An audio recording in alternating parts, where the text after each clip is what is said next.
ரணிலுக்கு நீதிமன்றில் தண்டனை. இனவாதத்தை வெறுக்கும் சிங்கள மக்கள் ஆட்சியை கைப்பற்ற தயார், ராஜபக்ஷ அதிரடி அறிவிப்பு.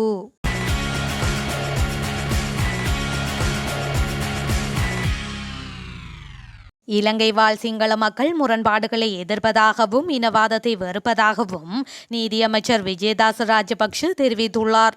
தேசிய ஒற்றுமைக்கும் நல்லிணக்கத்துக்குமான அலுவலக சட்டமூலம் தொடர்பான இன்றைய நாடாளுமன்ற விவாதத்தின் போது அவர் மேற்கண்டவாறு கூறியுள்ளார்.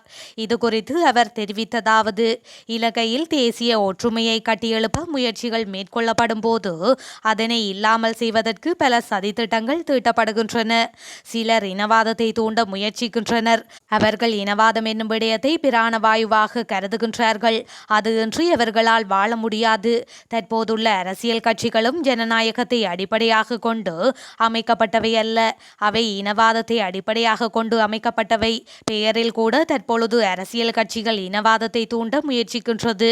இந்த நிலையில் எவ்வாறு நாம் ஜனநாயகத்தை நிலைநாட்டுவது? எமது நாட்டில் உள்ள இந்த நிலை மாற வேண்டும். இனம், மதம் மற்றும் மொழியை தாண்டி ஜனநாயகத்தை நிலைநாட்டும் நடவடிக்கைகள் முன்னெடுக்கப்பட வேண்டும். தேசிய ஒற்றுமைக்கும் நல்லிணக்கத்துக்குமான அலுவலக சட்டம் மூலம் இலங்கைக்கு புதியதல்ல. இலங்கை தற்போது பாரிய பொருளாதார நெருக்கடியை எதிர்நோக்கியுள்ளது. முன்னாள் ஆட்சியாளர்களால் கடந்த காலங்களில் மேற்கொள்ளப்பட்ட தவறான தீர்மானங்கள் காரணமாக இந்த நிலை ஏற்பட்டது. அத்துடன் இன, மத மற்றும் மொழியை அடிப்படையாக கொண்டு ஏற்பட்ட இனக்கலவரங்கள் காரணமாக நெருக்கடி நிலை மேலும் தீவிரமடைந்தது. இதனால் இலங்கையின் தேசிய ஒற்றுமை பாரிய அளவில் பாதிக்கப்பட்டது.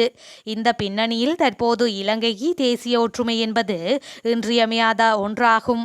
நாட்டுக்கு மாத்திரமல்ல, நாடாளுமன்றத்துக்குள்ளும் ஒற்றுமை தேவை என அவர் மேலும் குறிப்பிட்டுள்ளார். வரி அதிகரிப்புக்கு எதிர்ப்பு தெரிவித்து ஐக்கிய மக்கள் சக்தியின் நாடாளுமன்ற உறுப்பினர்கள் இன்று கருப்பு ஆடை அணிந்து நாடாளுமன்றத்திற்கு வருகை தந்துள்ளனர். அரசாங்கத்தின் வரி கொள்கையினால் மக்கள் பொருளாதார நெருக்கடிக்கு ஆளாக நேரிடும் என அவர்கள் குறிப்பிட்டுள்ளனர். சபாநாயகர் மஹிந்த யாப்பா அபிவர்த்தன தலைமையில் இந்த வருடம் முதல் முறையாக நாடாளுமன்றம் காலை 9:30 மணிக்கு கூடியது. அதன்படி நாடாளுமன்றம் இன்று முதல் 12ஆம் திகதி வரை கூட உள்ளமை குறிப்பிடத்தக்கது. அத்துடன் இவ்வாரம் கட்சி தாவல்கள் இடம்பெறுவதற்கான வாய்ப்பு அதிகமாக இருப்பதாகவும் கூறப்படுகின்றது. நேற்று வரை ஆளுங்கட்சியைச் சேர்ந்த சிலர் ஐக்கிய மக்கள் சக்தியின் பக்கம் செல்ல தீர்க்கமான பேச்சுக்களை நடத்தியுள்ளனர். அதேபோல பொதுஜன பெரமுனவின் சில உறுப்பினர்கள் ரணிலுக்கு ஆதரவளிக்கும் நிமல் லான்சாவின் கூட்டணிக்கு ஆதரவை நாடாளுமன்றில் வெளியிடும் வாய்ப்பு இருப்பதாகவும் தெரிவிக்கப்பட்டுள்ளது. இது எவ்வாறாயினும் அதிபர் ரணில் விக்ரமசிங்க இன்று நாடாளுமன்றத்திற்கு சென்று அங்கு எதிர்க்கட்சி நாடாளுமன்ற உறுப்பினர்கள் சிலரை சந்திக்க உள்ளதாகவும் தகவல்கள் வெளியாகியுள்ளன. ஜனாதிபதி ரணில் விக்ரமசிங்கவிற்கு நீதிமன்றில் தண்டனை விதிக்கப்படும் என தேசிய மக்கள் சக்தியின் தலைவர் அனுரகுமார திசாநாயக்க தெரிவித்துள்ளார்.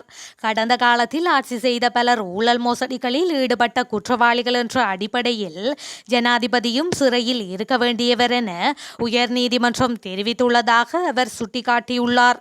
எனினும் தமது அரசாங்க ஆட்சி காலத்தில் ரணில் விக்ரமசிங்கவிற்கு எதிராக வழக்கு தொடர்ந்து தண்டிக்கப்படுவார் என அவர் குறிப்பிட்டுள்ளார். நீதிமன்றினால் குற்றவாளி என அறிவிக்கப்பட்டவர்கள் சட்டத்தை மதித்துக் கொண்டு ஆட்சியில் நீடிப்பதாக தெரிவித்துள்ளார். நாட்டை கட்டியெழுப்ப வேண்டுமாயின் தேசிய மறுமலர்ச்சி ஒன்று அவசியம் என அவர் சுட்டிக்காட்டியுள்ளார். வரும் ஆட்சி மாற்றத்தின் மூலம் இந்த மறுமலர்ச்சியை ஏற்படுத்திவிட முடியாது என அவர் குறிப்பிட்டுள்ளார். மேலும் நாட்டை கட்டியெழுப்பும் முயற்சிகளுக்கு தலைமை வகிக்க தமது கட்சி தயார் என அனுரகுமார திசாநாயக்க தெரிவித்துள்ளார்.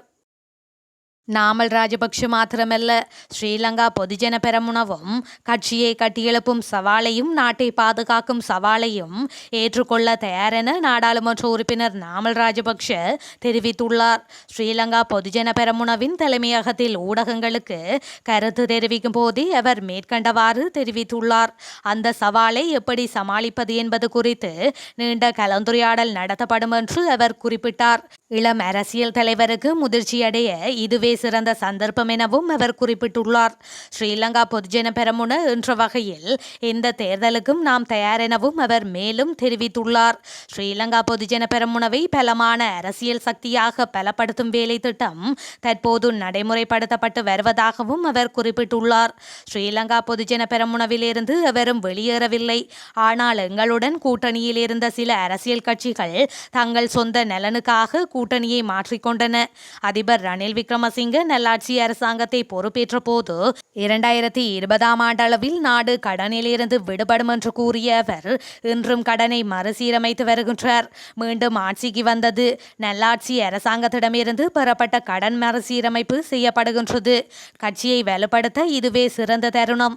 மஹிந்த ராஜபக்ஷ தான் நம்பும் அரசியல் முகாமை பலப்படுத்தியது போல் இந்த நாட்டை உண்மையாக நேசிக்கும் உள்ளூர் மக்களை மதிக்கும் இந்த நாட்டை கட்டியெழுப்ப தேவையான வேலை திட்டம் கொண்ட அரசியல் சக்தியை கட்டியெழுப்புவது இளம் தலைவர்களாகிய எமது பொறுப்பாகும். அப்படியில்லாமல் இந்த நேரத்தில் இதை பயன்படுத்திக் கொள்ள இதுவே வாய்ப்பு என்று யாராவது நம்பினால் இது நியாயமில்லை என அவர் மேலும் தெரிவித்துள்ளார். ஐக்கிய மக்கள் சக்தியில் பிற கட்சிகளை சேர்ந்தவர்கள் தற்போது இணைந்து வரும் நிலையில் கட்சியில் தற்போது இருப்பவர்களை ஓரம் கட்ட வேண்டாம் என இந்த கட்சியின் நாடாளுமன்ற உறுப்பினர் ஃபீல்டு மார்ஷல் சரத் பொன்சேகா தெரிவித்துள்ளார்.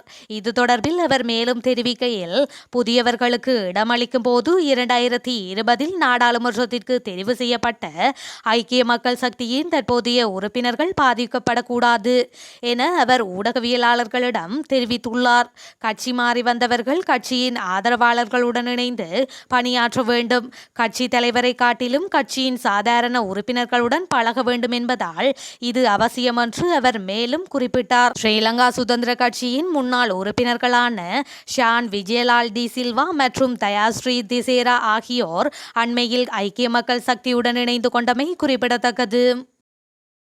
எந்த தேர்தலையும் எதிர்கொள்வதற்கு இலங்கை தமிழரசு கட்சி தயார் நிலையில் உள்ளதாக நாடாளுமன்ற உறுப்பினர் ரா சாணக்கியன் தெரிவித்துள்ளார். மட்டக்களப்பு செட்டிப்பாளையத்தில் நடைபெற்ற கூட்டத்தினை தொடர்ந்து ஊடகவியலாளர்கள் எழுப்பிய கேள்விக்கு பதிலளிக்கும் போதே அவர் இதனை குறிப்பிட்டுள்ளார். அவர் மேலும் கூறுகையில் ஜனாதிபதி அவர் விரும்பிய அனைத்து சட்ட மூலங்களையும் மொட்டு கட்சியினரை வைத்து செயற்படுத்திக் கொள்கின்றார்.